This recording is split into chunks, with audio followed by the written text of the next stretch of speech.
កិច្ចព្រមព្រៀងសន្តិភាពទីក្រុងប៉ារីសឆ្នាំ1991គឺជាមូលដ្ឋានគ្រឹះយ៉ាងសំខាន់នៃដំណើរឈានទៅរកការបញ្ចប់សង្គ្រាមស៊ីវិលក៏ដូចជាវត្តមាននៃកងទ័ពបរទេសដោយខុសច្បាប់ឈ្លានពានមកលើប្រទេសកម្ពុជា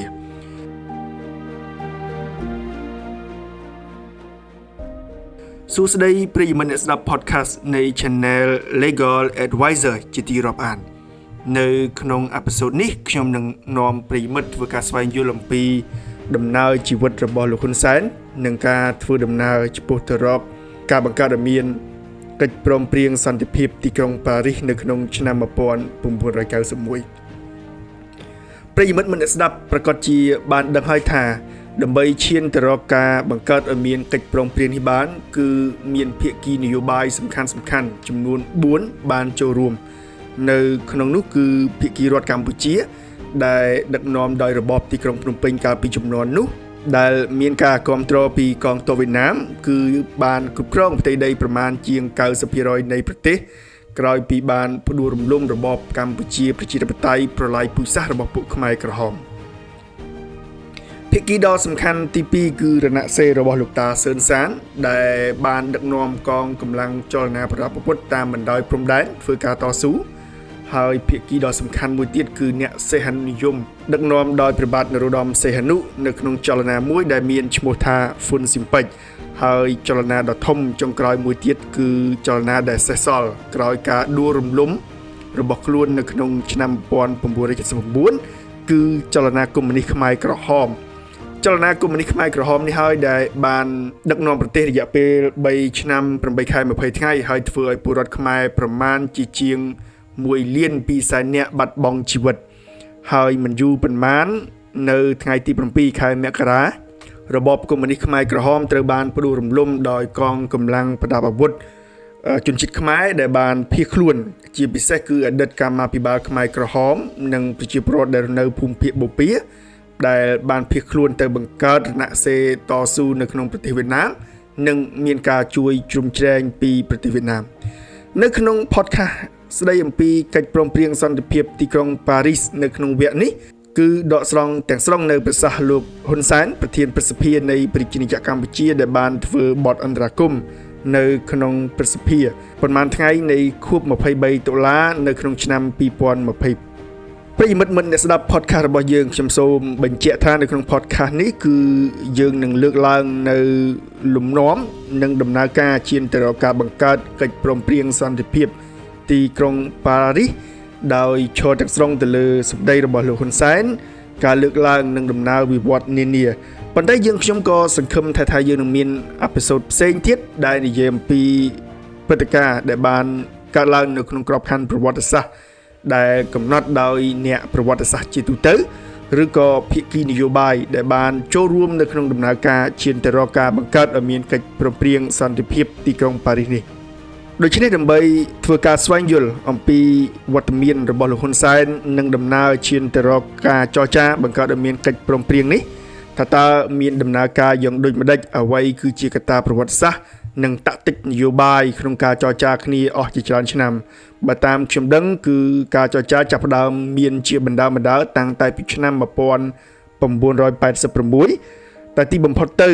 5ឆ្នាំក្រោយមកទើបមានកិច្ចព្រមព្រៀងនេះឡើងដូច្នេះសូមប្រិយមិត្តអ្នកស្ដាប់រីករាយសន្តាប់និងស្វែងយល់តាមរយៈប្រសាសន៍របស់លោកហ៊ុនសែនដូចតទៅ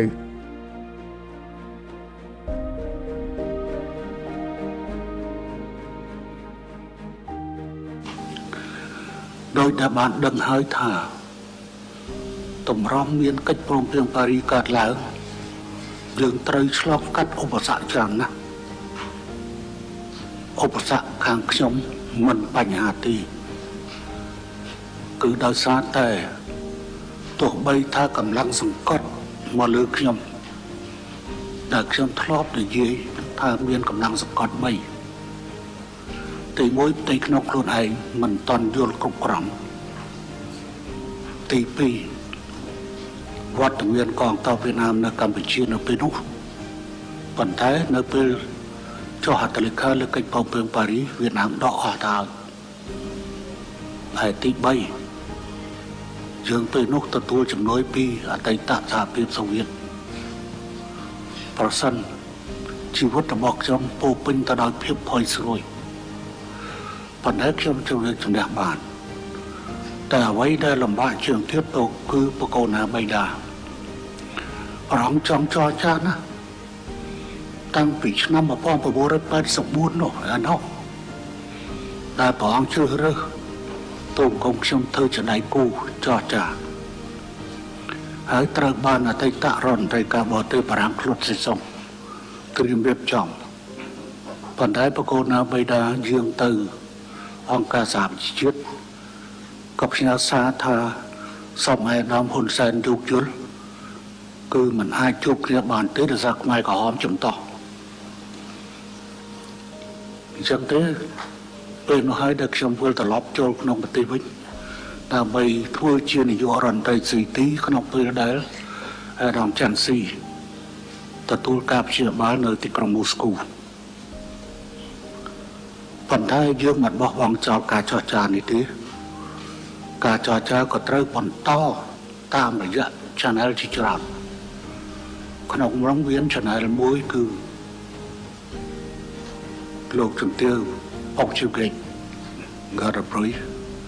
គឺជាអ្នក channel សំខាន់ហើយសម្ដេចក្រមព្រះនរោត្តមរណរដ្ឋក៏ជា channel មួយដែរសម្រាប់ធ្វើទំនាក់ទំនងទៅលើរឿងនេះបកូនណាបៃតាព្រះអង្គមានការលំបាកដោយសារខ្មែរក្រហមក៏ចំតោះភាគីលោកតាសុនសានក៏ចំតោះនិងប្រទេសខ្លះទៀតក៏ចំតោះប៉ុន្តែយ៉ាងណាក៏ដោយភ្នំមិនអាចជួបគ្នាបានទេប៉ុន្តែមនុស្សអាចជួបគ្នាបានហើយតែមានសុខចន្ទៈការជួបគ្នាមួយដែលគេត្រូវច្រើនតែនិយាយថាពីធ្នូហ្វេអង្តាដណោសេណូហ៊ុនសែននោះគឺជាការចាប់ផ្ដើមនៃដំណើរឆ្ពោះទៅរកសន្តិភាពមិនមែនបញ្ហាកើតឡើងនៅថ្ងៃទី23ទេសូមបញ្ជាក់ជូនចរចាគ្នាវាច្រើនទីកន្លែងណាស់មាននៅប្រទេសបារាំងមាននៅឥណ្ឌូនេស៊ីមាននៅប៉េកាំងមាននៅថៃមាននៅញូវយ៉កតម្រុំនឹងសម្រេចបាននៅកិច្ចព្រមព្រៀងទីក្រុងប៉ារីមួយនេះហើយនៅពេលដែលការចុះហត្ថលេខាហើយនោះតើអ្វីដែលបានកើតឡើងខ្ញុំគួររំលឹករឿងនេះបន្តិចដើម្បីចែករំលែកជាមួយនឹងបងប្អូនជនរួមជាតិក៏ដូចជាអ្នកស្រាវជ្រាវថារឿងរដ្ឋាភិបាលរបស់រដ្ឋកម្ពុជាដែលមានខ្ញុំជាប្រធានក្រុមប្រឹក្សារដ្ឋមន្ត្រីឬហៅថានាយករដ្ឋមន្ត្រីត្រូវទទួលខុសត្រូវទាំងអស់លើបញ្ហាការស្នាក់នៅសន្តិសុខសពហើយទាំងអស់នៅក្នុងបណ្ដាភាគីដែលចូលមកអនុវត្តកិច្ចព្រមព្រៀងទីក្រុងប៉ារីរាប់ទាំងបញ្ហាប្រណិវត្តការរបស់អង្គការសហប្រជាជាតិនៅលើដែនដីរដ្ឋកម្ពុជាគ្រប់គ្រងខ្ញុំនៅចាំបានថានៅប្រមាណជាម៉ោង9យប់ថ្ងៃទី23នោះក្រោយចុះហត្ថលេខាខ្ញុំបានទទួលទូរស័ព្ទពីលោកម៉ែតើទូរស័ព្ទនោះពាក់ព័ន្ធនឹងរឿងអីលោកម៉ែបានមានសវណ្ណីមកកាន់ខ្ញុំថាអាដាមពិនិត្យមើលយើងបានបដិសេធកងទ័ពថៃដើម្បីមកការពាររាជវាំងហើយដូច្នេះតើយើងអាដាមគួរពិនិត្យឲ្យណានងខៃ ដែលតំណាងកងទ័ពរបស់ថៃមកអមខ្ញុំរបានឬទេខ្ញុំសូមអាដាមពិចារណារឿងនេះវាកើតឡើងចេះអ្នកខ្លះបន្ទោសបកូនណាបិតាទៅលើបញ្ហាការពាររបស់អង្គរៈកូរ៉េខាងជើងថាហេតុអ្វីបានជាមិនយកអង្គរៈខ្មែរបែរជាយកអង្គរៈកូរ៉េខាងជើងមិនមែនជាកំហុសរបស់បកូនណាបិតាទេប៉ុន្តែវាជាបញ្ហារបស់ហ៊ុនសែននៅត្រង់ចេះខ្ញុំនៅចាំបានថានៅថ្ងៃទី4ខែមិថុនាឆ្នាំ1991នៅទីក្រុងហ្សាកាតាបន្ទាប់ពីជំនួបរវាងខ្ញុំនិងបកូនណាបៃតាគឺពេលនោះនៅហ្សាកាតាជំនួបនោះក៏បាននាំទៅដល់ការរៀបចំមួយដែលខ្ញុំសូមនិយាយឡើងវិញបកូនណាបៃតាព្រះអង្គថាខ្ញុំនឹងទៅនៅជាមួយអាដាមហ៊ុនសែនព្រោះខ្មែរក្រហមបោកខ្ញុំថាឲ្យតកងទ័ពវៀតណាមដោះអស់រដ្ឋាភិបាលអាដាមនឹងដួលរលំប៉ុន្តែឥឡូវអាដាមមិនត្រឹមតែដួលរលំទេគឺបានវាយយកដីវិញជិតអស់ហើយអញ្ចឹងមានការព្រមព្រៀងគ្នាកើតឡើងនៅត្រង់ចំណុចថារក្សាទុករដ្ឋធម្មនុញ្ញនៃរដ្ឋកម្ពុជាភ្លេងជាតិទង់ជាតិឈ្មោះប្រទេសអាដាមហេងសំរិទ្ធធ្វើជាប្រធានក្រុមប្រឹក្សារដ្ឋអាដាមជាស៊ីនធ្វើជាប្រធានសភាជាសឹម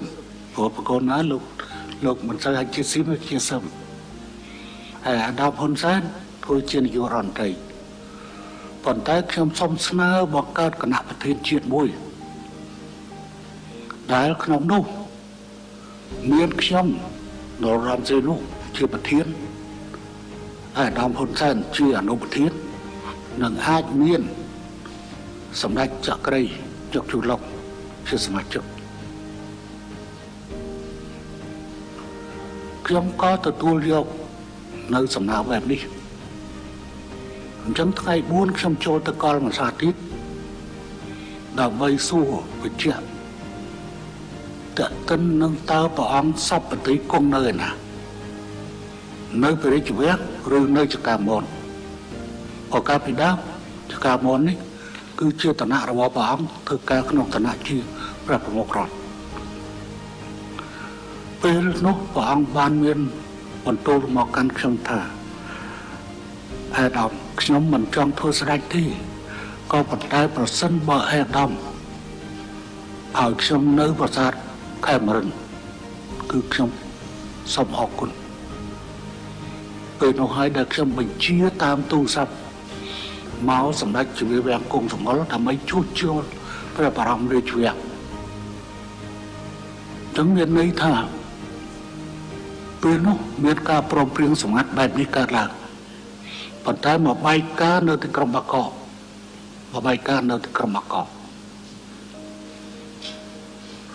ហើយរឿងនៅឯហ្សាកាតានោះវាកើតឡើងរឿងចេះបកូនណាបៃតាព្រះអង្គមានបរិយាបន្ទូលថាអាដាមការពារខ្ញុំផងប្រយ័ត្នខ្មែរក្រហមចូលក្នុងរាជវាំងសម្រាប់ខ្ញុំទូគុំខ្ញុំក៏បានឆ្លើយតបទៅវិញថាសូមព្រះអង្គកុំបារម្ភទូគុំមានសមត្ថភាពគ្រប់គ្រាន់ដើម្បីនឹងការពារព្រះអង្គប៉ុន្តែក្នុងករណីដែលព្រះអង្គសពតិយកអង្គរៈបរទេសដូចជាសេកូតូរេយកអង្គរៈរបស់គូបាយកទៅការពារសេកូតូរេរបស់លីណេកូណាគ្រីហើយក៏ជា ធ្លាប់មកទស្សនកិច្ចនៅកម្ពុជាចំនួនបកូនណាវៃដាណាប៉ុន្តែបកូនណាវៃដាព្រះអង្គថាអត់ទេបើចឹងខ្ញុំយកកូរ៉េខាងជើងខ្ញុំយកកូរ៉េខាងជើងអញ្ចឹងខ្ញុំក៏យល់ព្រមភ្លាមថាអត់អីទេព្រះអង្គសពតិទុកចិត្តណាស់គឺយល់អានោះហើយមកការពារខាងក្នុងរាប់ទាំងអ្នកពិនិត្យមហូបការពារផ្ទាល់ពេទ្យអីសពបែបយ៉ាងហើយទូមគុំការពារពីក្រៅរឿងនេះក៏បានឈានទៅដល់ការប្រជុំនៅបត្យាក្រោយការបែកការក៏មានការដោះដូរក្រុមប្រឹក្សាជាតិជាន់ខ្ពស់ដែលពីមុនសម្ដេចក្រមព្រះនរោត្តមរណរដ្ឋនិងចៅសែនកសលហៅឈុំប៉ុន្តែដោយសារតែរឿងវាបែកការអញ្ចឹងគឺប្រទេសនានាចង់ឲ្យមានដំណោះស្រាយជាកញ្ចប់ដោយមានតែខ្មែរក្រហមមានទាំងសើមសានចូលរួមផងចឹងបានជាមានសំណើដោះដូរសមាជិកក្រុមប្រឹក្សាជាតិជាន់ខ្ពស់ ANC នៅពេលនោះពីសម្ដេចចៅសែនកសលហៅឈុំទៅជាសម្ដេចព្រះនរោត្តមសីហនុហើយព្រះអង្គក៏បានទទួលនៅការធ្វើជាប្រធានអង្គប្រជុំដំបូងនៅឯបត្យាបន្ទាប់ពីការអះខាននៃការប្រជុំកាលពីឆ្នាំ1990ដែលដឹកនាំដោយព្រឹទ្ធបរិះចៅសែនកសលហៅឈុំនៅឯស្ថានទូតកម្ពុជានៅទីក្រុងបាងកកពេលនោះបកូនណាបៃតាគឺអត់តាមបានត្រូវជ្រើសតាំងធ្វើជាប្រធានAFCT គឺជាប្រធានអង្គប្រជុំប៉ុន្តែប្រធាន ANC ក៏ត្រូវបានរៀបចំនៅឯប៉េកាំងគឺប្រជុំ ANC ពេលនោះខ្ញុំក៏បានសុំជួបបកូនណាបៃតាដាច់ដោយឡែកបកូនណាបៃតាក៏បានសួរខ្ញុំពេលថាតើអាយដាមមានបញ្ហាអីខ្ញុំក៏បានទូលបកូនណាថាANC របស់យើងអត់តាន់មានប្រធានទេហើយទូអង្គមមានរូបមន្តមួយចំនួនដែលសូមថ្វាយព្រះអង្គរូបមន្តប្រធាននិងអនុប្រធានគឺអត់ទទួលបានទេការពិតប្រធាននិងអនុប្រធានជារូបមន្តចាស់កាលពីឆ្នាំ1988នៅសាំងសេម៉ាំងអង់គ្លេសដែលពេលនោះខ្ញុំស្នើថាបង្កើតក្រុមប្រឹក្សាជាតិជាន់បង្រួមជាតិជាន់ខ្ពស់ដែលមានប្រធានមួយនិងអនុប្រធាន3ដែលយើងសម្ដៅទាំងសើមសានទាំងខៀវសំផនឲ្យចូលរួមផងដែរហើយខ្ញុំក៏ជាអនុប្រធានមួយដែរបកូនណាជាប្រធានប៉ុន្តែពេលនោះគឺអត់ព្រមព្រៀងដល់ពេលកងទ័ពវៀតណាមដកអស់គឺរដ្ឋកម្ពុជាត្រូវតម្លើងថ្លៃអញ្ចឹងគឺរូបមន្តប្រធាននិងអនុប្រធានអត់ទទួលបានអត់យកទេអញ្ចឹងនៅសល់រូបមន្តធ្វើសហប្រធានព្រះអង្គនឹងទូលបង្គំធ្វើសហប្រធានជាមួយគ្នាគឺនេះជារូបមន្តទី1រូបមន្តទី2គឺប្រធានប្រវេណអាចមានរូបមន្ត2នៅក្នុងនឹងទៀតព្រះអង្គធ្វើប្រធានមួយខែទូអង្គមធ្វើប្រធានមួយខែឬក៏ត្រូវប្រធានប្រវេណទាំង12នាក់ នឹងជារូបមន្តមួយទៀតសាប្រធានប្រវេទប៉ុន្តែនៅមានរូបមន្តមួយទៀតដែលទូបង្គំគិតថាព្រះអង្គអាចនឹងទទួលបាននោះគឺព្រះអង្គធ្វើតែប្រធានឯអន្ស៊ីតែមួយអង្គឯងលើមូលដ្ឋានដែលព្រះអង្គដកខ្លួនចេញពីប្រធានរដ្ឋាភិបាលចម្រុះត្រីភាគីនិងប្រធានហ្វុនរីប៉ិចព្រោះដើម្បីធានាអភិក្រិតភាព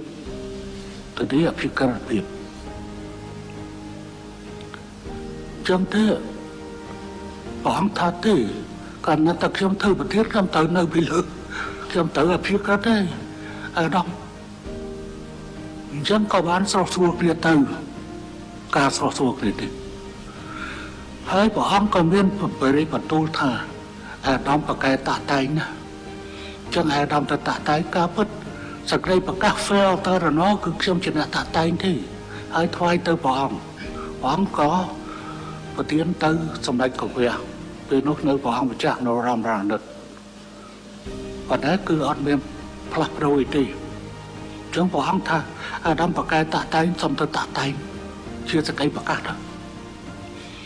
ចឹងក៏បែកគ្នាចេញមកហើយអន្ស៊ីក៏អត់មានការប្រជុំអីបន្តទៅខ្ញុំក៏មកតាក់តែងហើយថ្ងៃនោះហូសធីជាមួយនឹងជីដនវាយជំនាន់នោះមិនមានកុំព្យូទ័រដូចឥឡូវអង់គ្លេសលេខហើយអង់គ្លេសលេខវាដាច់រសដល់វាដាច់រសគឺយកអាខ្សែអាដៃណែចកេះខោអាខ្សែយឺតទាញធ្វើអរិសវាយរួយហើយខ្ញុំប្រើចេះវិជ្ជាយកទៅថ្វាយព្រះអង្គនៅឋានៈនៅឯឋានៈនៅឯបេកាំងការពិតខ្ញុំយកទៅថ្វាយជាពង្រៀងទេប៉ុន្តែព្រះអង្គបែរជាឃើញសពតិក៏ឡាយព្រះអង្គលេខាមុនទៅចឹងមើលកាលនោះយើងដាក់ថ្ងៃទី17ថ្ងៃ17ខែតុលាខែដូចជាខែសីហាបាទ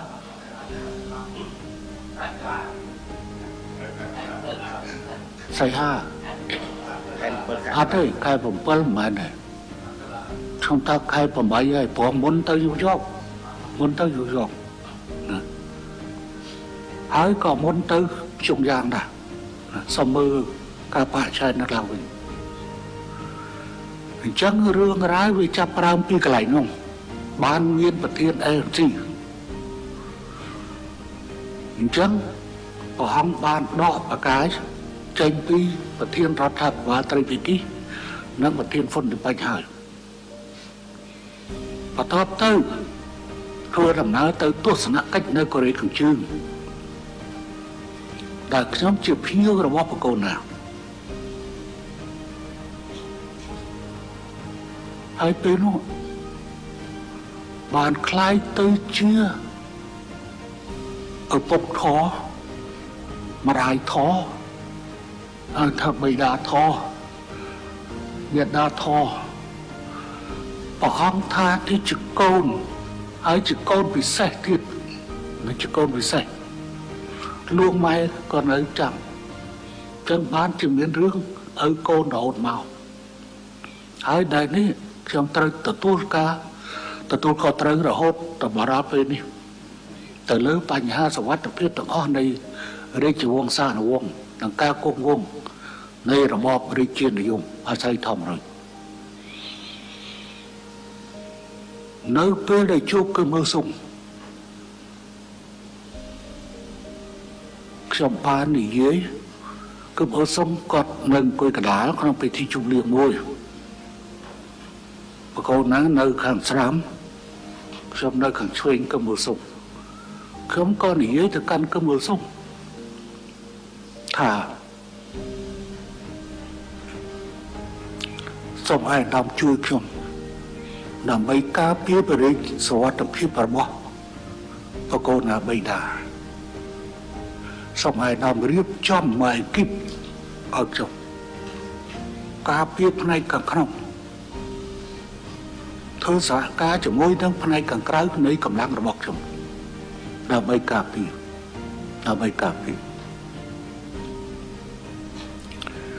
ចំប្រធានាធិបតីកឹមសុងពេលនោះយល់ស្របជាមួយនឹងសំណើរបស់ខ្ញុំនេះប៉ុន្តែបន្ទាប់ពីត្រឡប់មកចេញពីកូរ៉េខាងជើងខ្ញុំមកទស្សនកិច្ចនៅចិត្តបានទៅស្គាល់មហាកំពែងស្អីនេះមានថតរូបខ្លះនៅមហាកំពែងបន្ទាប់ទៅយើងក៏មានការប្រជុំនៅឯបដិយាសាស្ត្រថ្មីប៉ុន្តែមុនទៅដល់បដិយានេះខ្ញុំត្រូវទទួលការអញ្ជើញពីបកូនណានិងលោកម៉ែដើម្បីនឹងទទួលទានអាហាររវាងព្រះអង្គទាំងទ្វេជាមួយខ្ញុំជាមួយនឹងភរិយាពេលនោះព្រះអង្គបានប្រាប់ខ្ញុំថាអាដាមឥឡូវខាងថៃសុំស្នើបញ្ជូនមួយបាត់យងទៅការពារព្រះបរមរាជវាំងអញ្ចឹងទេអាដាមគិតយ៉ាងម៉េចខ្ញុំក៏បានផ្ដល់យោបល់ថ្វាយយោបល់ទៅបកូនណាមិនបានទេព្រះអង្គបើធ្វើយ៉ាងដូចនេះមានន័យថាខាងកើតចេញខាងលិចចូលគឺគ្រោះថ្នាក់សម្រាប់នយោបាយរបស់ព្រះអង្គផងនិងសម្រាប់នយោបាយរបស់ទូតគុំផងគឺមិនអាចទេ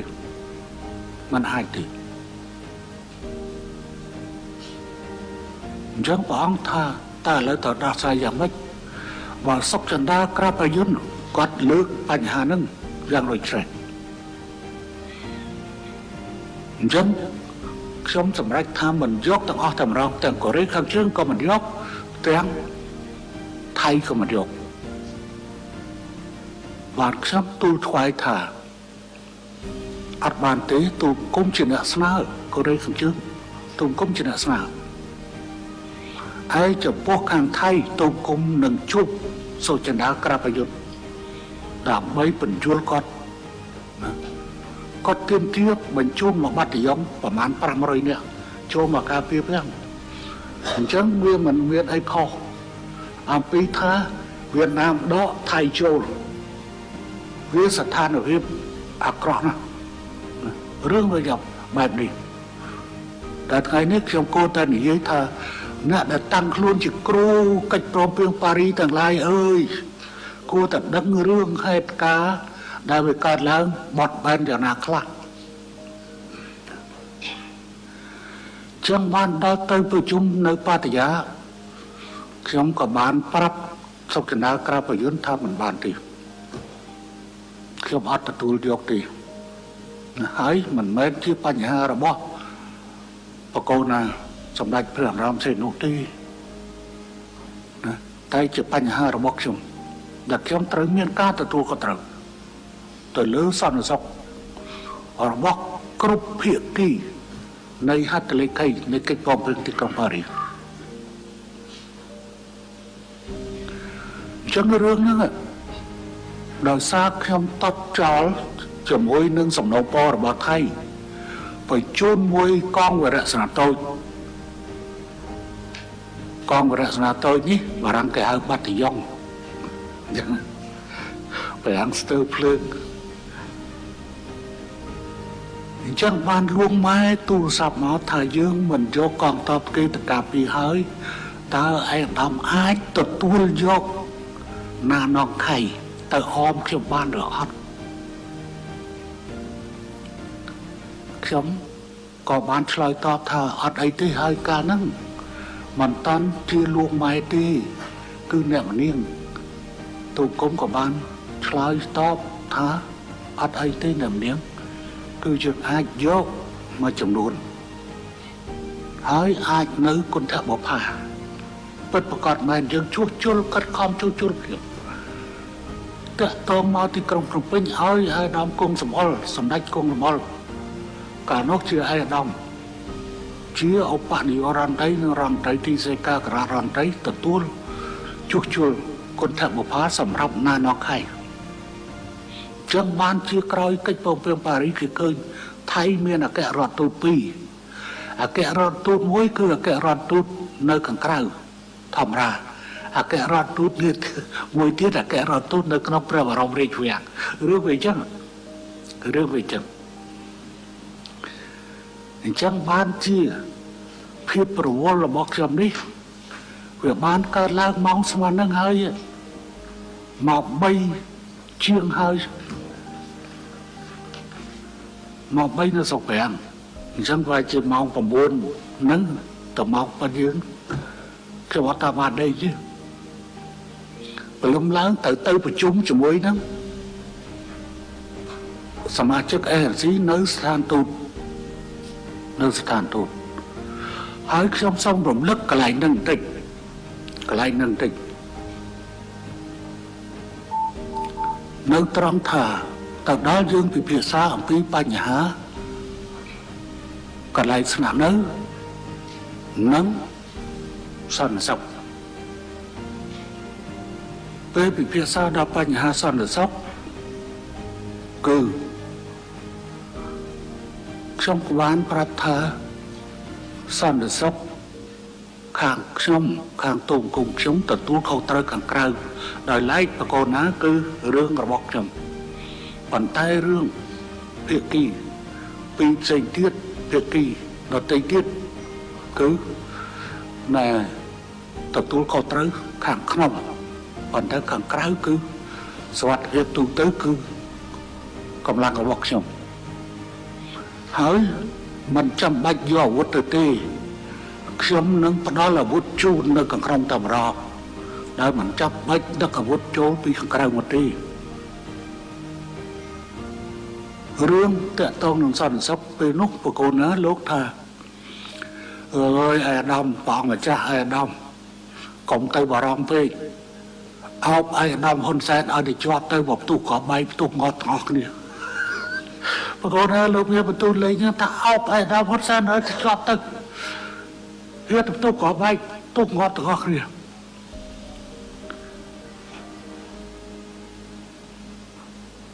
បរិយាបន្ទូលមួយម៉ាត់នេះធ្វើឲ្យខ្ញុំយល់បានដូច្នេះមានការចាំបាច់ខ្លាំងណាស់ដែលខ្ញុំត្រូវទៅពេលកាន់ទាំងខែបកូនណាបីដានិងលោកម៉ែនិងរាជវង្សានុវង្សមានតែព្រះអនុជមួយទេដែលអត់បានមកវទៅឆ្លងទលេមកដែរទឹកឆ្លងទលេចិត្តឆ្លងទេគេអត់ឲ្យជិះយន្តហោះហ្នឹងហើយគឺមកទាំងអស់គ្នាអញ្ចឹងបានជានៅពេលដែលគេចាក់ឯកសារគេឃើញរូបខ្ញុំភរិយាខ្ញុំទៅទាំងហែវាជារឿងចាំបាច់ដើម្បីធានាបើថាវាមានឧបទ្ទហេតុអីងាប់ទៅដោយទឹកខ្ញុំទៅអានេះជាការទទួលខុសត្រូវណាជាការទទួលខុសត្រូវរឿងនោះវាបានកើតឡើងតាមបែបនេះប៉ុន្តែខ្ញុំគួរតែរំលឹកទៅលើរឿងចេះមួយទៀតបន្ទាប់ពីការពិភាក្សាលើបញ្ហាការពារសន្តិសុខហើយគឺលើកន្លែងស្នាក់នៅអត់មានអ្នកណាមានយោបល់អីទេព្រោះគេទុកចិត្តទៅលើបញ្ហាការដោះស្រាយរបស់ខ្ញុំតាទៅហើយ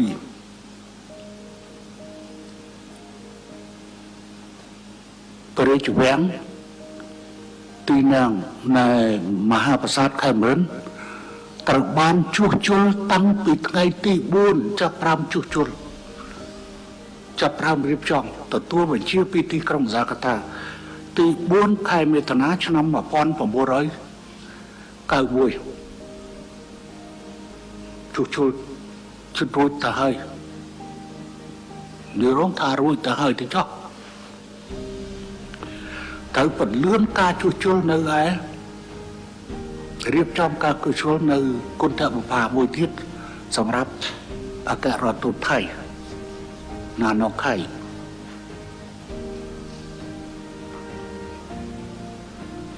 តែកើតឡើងត្រង់ចេះ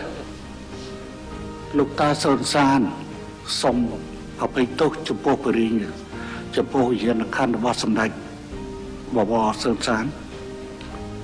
តាមថាកូនណាឲ្យទូមគុំធ្វើម៉េចទូមគុំមានផ្ទះ12ប៉ុន្តែពួកអាយ៉ងវាយកអស់ហើយថាไปជេរខ្ញុំកដាលអញ្ចឹងអង្គុយទល់មុខគ្នាអញ្ចឹងពេលដែលអង្គុយរៀបចំនោះចេះខាងខ្ញុំ6នាក់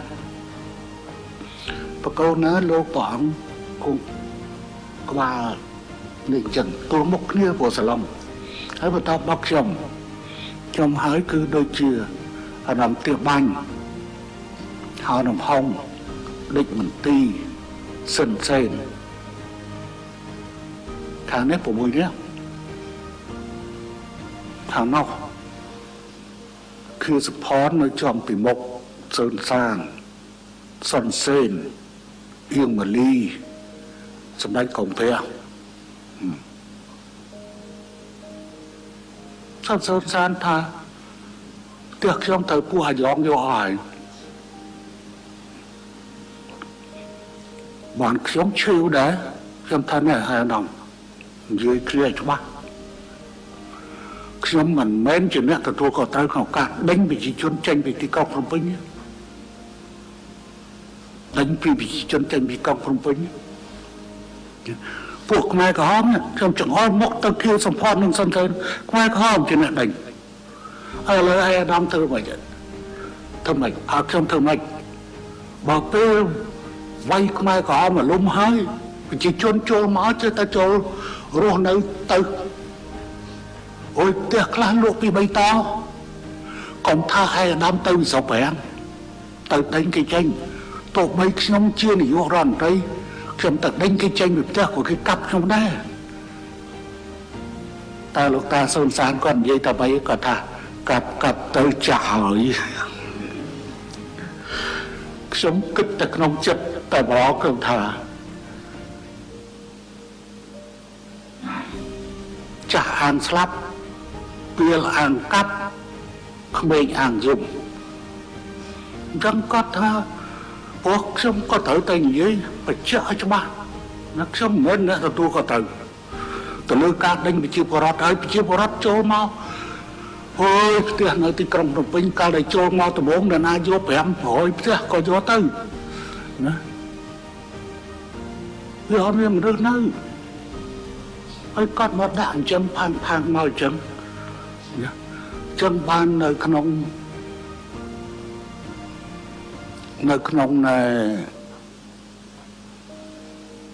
បងប្អូនមកពីក្រៅមានតែលោកតាសុនតាននិងក្រុមរបស់គាត់ប្រមាណណាដែលខ្ញុំមិនឲ្យផ្ទះ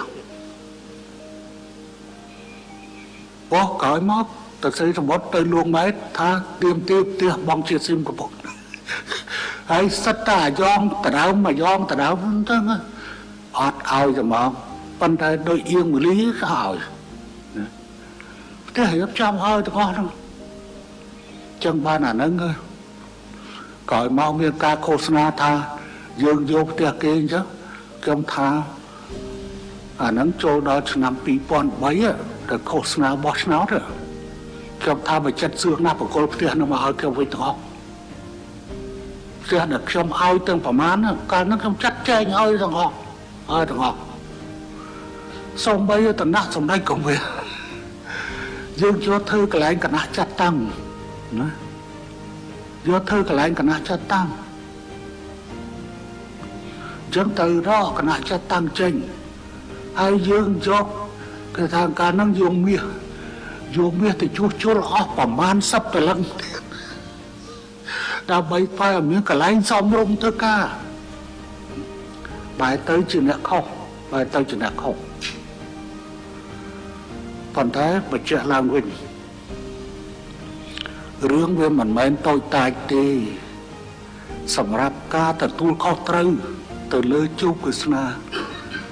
ដើម្បីអនុវត្តកិច្ចព្រមព្រៀងមួយឲ្យបានសម្រេចណាឲ្យបានសម្រេចដើមឡើយយូរវិចចូលហើយបានទៅជាអន្តៈវត្តមាន ANC គឺសម្ផនចូលមកដល់បាតកម្មពេញក្រឹបវេទនាចង់ងាប់ចង់រស់ថ្ងៃនោះបើសិនជាខ្ញុំកុំទៅគឺអាចនឹងខៀវសម្ផននឹងសុនសែនស្លាប់ពេលនោះទៅហើយគ្រោះថ្នាក់ពេកហើយចាំត្រូវជំលះខៀវសម្ផននឹងសុនសែនចេញទៅពលិតថោះរួចហើយយកAN 24បើកខុសឲ្យចេញមកផុតរួចហើយបានដោះស្រាយ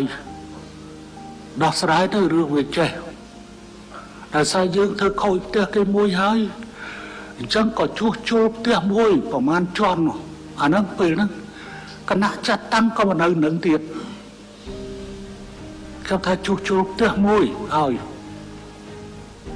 ទៅដល់បកទៅប្រជុំនៅបាតយាវិញហើយអញ្ចឹងទេនៅដល់សារយើងវាការពារគេអត់បានអញ្ចឹងយើងក៏មានកំហុសដែរអញ្ចឹងបានខ្ញុំប្រាប់ទៅអាដាមសឺនសានដែងគឺសម្ផនក៏ដូចជាទូលថ្វាយប្រធាន ANC ក៏ដូចជាសមាជិក ANC ដទៃទៀតថាឥឡូវផ្ទះរបស់អាដាមគឺសម្ផនដែលបានខូចខាតទៅនោះខ្ញុំជំនួសដល់ផ្ទះមួយវិញគង់ដំណើរការជួសជុលស្រាប់តែខៀវសម្ផនដាក់បច្ចាសកីមកខ្ញុំថាមិនយកទេមិនដឹងពួកអាយ៉ងវាប្រកបអីនៅក្នុងហ្នឹងទៀតបានខ្ញុំតាណាអាដាមខៀវសម្ផនអរគុណណាស់ដែលអាមិនយកវាសល់កន្លែងផ្ទះសល់ខ្ញុំផងដល់ចេញមកពីក្រៅលោកតាសឺនសានគាត់ប្រកែនៅចំពោះមុខគាត់ប្រកែប្រឆាំងប៉ុន្តែចេញក្រៅគាត់លួងលោមអកកៃតាអាដាមផ្ទះដែលអាដាមឲ្យគឺសផនមិនគឺសផនមិនទទួលឲ្យមកខ្ញុំអត់ឲ្យទេអញ្ចឹងគាត់ក៏បន្ថែមទៀតគាត់ថាឥឡូវឲ្យខ្ញុំនៅសកលមួយខ្ញុំថានៅចុះប៉ុន្តែចេញលុយព្រោះខ្ញុំនេះដែរដោយសារកុំអីឲ្យនៅទៅទេក៏ប៉ុន្តែដោយសារតែគាត់មួយម៉ាត់ឡើងអាយ៉ងមួយម៉ាត់ពីរអាយ៉ងមួយម៉ាត់បីអាយ៉ងបើអាយ៉ងយកលុយអត់មានទេអាហ្នឹងនិយាយពីប្រវត្តិហើយពេលនោះក្រោយការប្រជុំហើយខ្ញុំអត់តាន់ចូលប្រទេសទេខ្ញុំចាប់ផ្ដើមចេញពីទីក្រុងប៉ារីមកបាងកក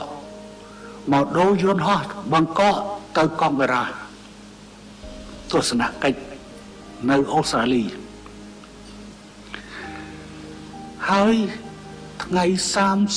31 ខែតុលា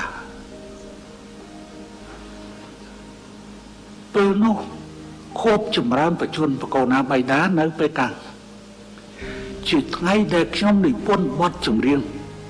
សូរិយារេហើយ